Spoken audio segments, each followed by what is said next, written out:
नमस्कार, सत्यदर्शन न्यूज मध्ये आपले स्वागत आहे। मी पायल शहा।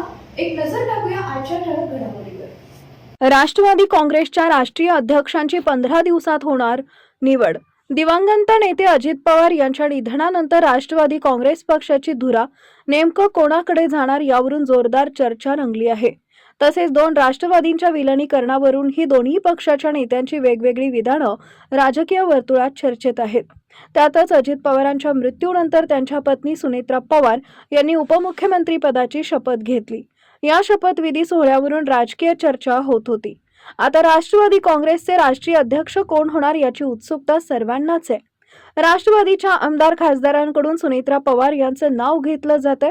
त्यातच राष्ट्रवादीच्या राष्ट्रीय अध्यक्षांची निवड येत्या 15 दिवसात होणार आहे। तसेच राष्ट्रीय कार्यकारिणी निवडणूक झाल्यानंतर राष्ट्रवादीच्या विलीनीकरणासंदर्भातही पुढील चर्चा होईल अशी ही माहिती मिळत आहे।